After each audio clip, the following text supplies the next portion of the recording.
नमस्कार, मैं रवीश कुमार। आप सब इंतज़ार कर रहे थे कि अगला वीडियो कब आएगा। मैंने भी लगता है कुछ ज़्यादा ही आराम कर लिया। कोशिश करूंगा कि धीरे धीरे वीडियो के आने की रफ्तार बढ़ा सकूं और आपको लंबा इंतज़ार ना करना पड़े। लेकिन सबसे पहले आप सभी का आभार जताना चाहता हूं। आप सभी ने मेरे YouTube channel Ravish Kumar official को कितना प्यार दिया है। बहुत बड़ी संख्या में लोग सब्सक्राइब करने आ गए। उम्मीद करता हूं कि यह सिलसिला बना रहेगा और मैं अच्छी टिप्पणियों के साथ आपके सामने हाजिर हो सकूंगा। ये शुरुआत है, बहुत सारे संसाधन जुटाने हैं, चीज़ों को सेट करना है, इनमें वक्त लगेगा, लेकिन फिर भी मैं कोशिश करूंगा कि सामयिक टिप्पणियां समय पर आती जाती रहें, आपके सामने पेश होती रहें। तो अब मैं शुरू करता हूं। तो हम सब हर दिन सड़ी हुई व्यवस्था में रहने का अभ्यास करते रहते हैं, उसी में जीने लग जाते हैं, पता नहीं चलता कि उसमें जी रहे हैं। हर दिन खबरों में देखते हैं कि दिल्ली और आसपास की हवा का प्रदूषण कितना बढ़ गया है, लेकिन सांस ले रहे हैं। उसे ठीक करने के नाम पर नेताओं का बकवास भी सुन रहे हैं। लगे कि कुछ काम कर रहे हैं हमारे नेता, इसलिए उनका आपस में मुलाकातों का सिलसिला जारी है, मिलना जुलना जारी है। मिडिल क्लास घरों के कमरों में 25 से 40 हजार तक के एयर प्यूरिफायर लगा दिए गए हैं। वैसे ही जैसे पानी गंदा हुआ, पीने के लायक ना रहा, तो लोगों ने घरों में हजारों रुपए के आरओ सिस्टम लगा दिए। लेकिन एयर प्यूरिफायर लगाने से, आरओ सिस्टम लगाने से पानी की समस्या और हवा की समस्या का समाधान नहीं हो जाता है। समस्याओं पर बात करते करते हम समस्याओं में ही जीने लग जाते हैं। जैसे दिल्ली से गुरुग्राम जाने वाले लोग हर दिन 2 से 3 घंटे ट्रैफिक जाम के लिए निकाल कर रखते हैं। उनकी दिन भर की जागरूकता जाम में फंसे रहने के काम आती है। जाम के अनुशासित सिपाही की तरह चुपचाप गाड़ी डगराते रहते हैं, बम्पर टू बम्पर। उनकी कारों में झांक कर देखिएगा जाम में होने की कितनी सहनशीलता आ गई है। आपको अंदाजा होगा कि जो लोग नोटबंदी में लाइन में लगे थे, अभी तक लाइन से बाहर नहीं आए हैं। कारों पर इल्जाम ना आ जाए कि इनकी वजह से शहर में सड़क और हवा खराब हो रही है, इसलिए हर कार के ऊपर पोल्यूशन सर्टिफिकेट लगा दिया गया है। मतलब यह कार प्रदूषण नहीं फैलाती है। पोल्यूशन सर्टिफिकेट का धंधा चल निकला है, मगर हवा साफ नहीं हुई। हर तरह से हवा खराब हो चुकी है। लोग फिल्मों के बहिष्कार के काम में लगा दिए गए हैं। किस फिल्म को हिट कराना है, किसे फ्लॉप कराना है, राजनीति का यह परमानेंट काम हो चुका है। ऐसे समाज को खराब हवा में उसी तरह से जीने की आदत लग जाती है जिस तरह से दिन रात हिंदू मुस्लिम डिबेट की। लोगों को लगना चाहिए कि वे जागरूक हैं, देश की समस्या पर बात करने लायक हो गए हैं, इसलिए इन दिनों लोग AQI की बात करने लगे हैं। तुम्हारे यहां AQI कितनी है? हमारे यहां तो AQI इतनी है। अखबार और चैनल वाले भी समझ गए हैं, तो अब AQI का डेटा देने लग गए हैं। जल्दी ही शादी के कार्ड पर छपने लगेगा कि हमारे यहां जहां बारात टिकाई जा रही है AQI इतनी है। AQI जान गए तो आपको जानने की जरूरत नहीं है कि तवांग कहां है और वहां पर क्या क्या हुआ है चीन के साथ। बंदे को बाहर तो जाना है, मगर AQI ऐसे चेक करेगा इन दिनों जैसे अभी प्लान कैंसिल करने वाला हो कि नहीं जाएंगे। सरकारों को पता चल गया है कि जनता AQI की बात करने लगी है, तो कुछ चौराहों पर फव्वारे लगा दिए गए हैं, ऐसी मशीनें लगा दी गई, हवा की धुलाई हो रही है। इसे देखकर आप संतोष कर लेते हैं कि सरकार कुछ तो कर रही है। इन मशीनों का उद्घाटन होता है, उद्घाटन की तस्वीरों का प्रकाशन होता है। यह एक प्रमुख राजनीतिक कर्तव्य बन गया है। सभी को पता है कि राजनीति की हवा खराब हो चुकी है, लेकिन कहते हैं इसका विकल्प क्या है? विकल्प के नहीं होने पर गहरी सांस छोड़कर जहरीली हवा में सांस लेने लग जाते हैं। अपने अपने घर में एयर प्यूरिफायर लगा देने से लोकतंत्र की हवा या शहर की हवा साफ नहीं होती है। अपने आप को ठीक से समझिए। आप हर दिन जाम में रहने, सड़ी हवा में सांस लेने का अभ्यास करते जा रहे हैं। गलत हो रहा है, मगर उसी गलत में जीते जा रहे हैं। जिस शहर में लोगों को जाम में रहने का, सड़ी हवा में सांस लेने का, गलत को देखकर चुप रहने का अभ्यास हो, उस शहर में कौन इस बात पर सर पीट रहा है कि केंद्रीय विश्वविद्यालयों में शिक्षकों के हजारों पद खाली, तो पढ़ा कौन रहा है या सवाल पूछ भी कौन रहा है, इसकी भी कीमत आप दूसरे तरीके से चुका रहे हैं। कॉलेज में एडमिशन फीस देकर कोचिंग में जा रहे हैं, ठीक उसी तरह से जैसे हवा सांस लेने लायक नहीं है तो कमरे में एयर प्यूरिफायर लगवा रहे हैं।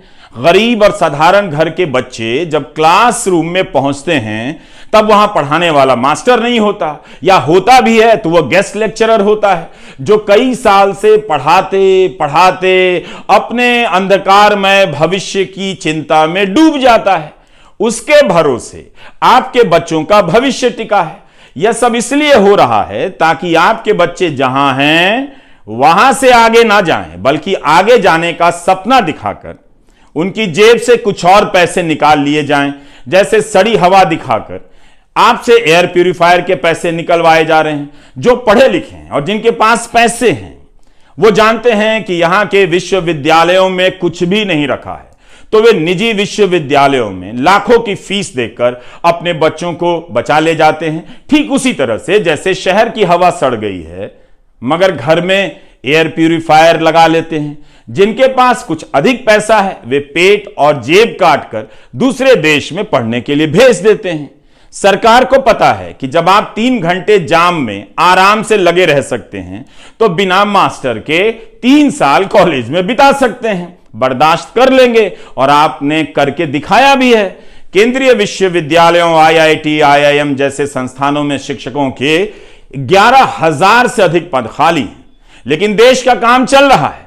यह संसद में सरकार का जवाब है। अब इनमें से केंद्रीय विश्वविद्यालयों को अलग कर दें तो 45 केंद्रीय विश्वविद्यालयों में professor, associate professor, assistant professor के 6,180 पद खाली हैं।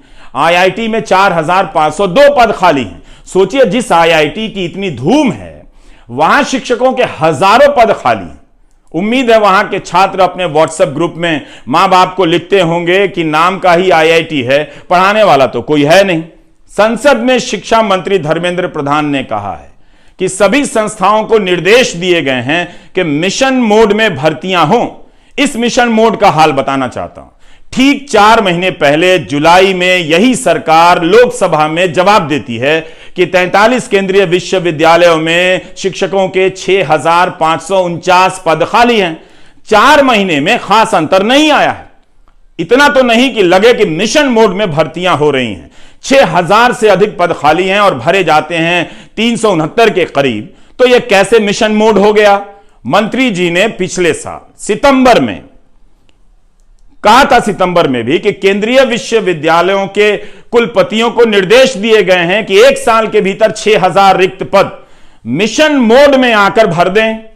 1 साल से अधिक समय बीत गया, भर्तियां वहीं की वहीं नजर आ रही।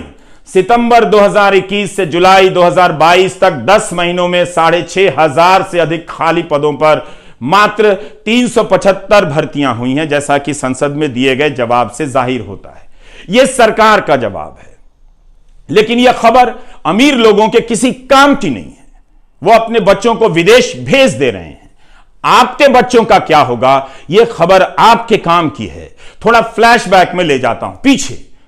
खाली पदों को भरने की हुंकार 2017 में भी मोदी सरकार के एक मंत्री ने भरी।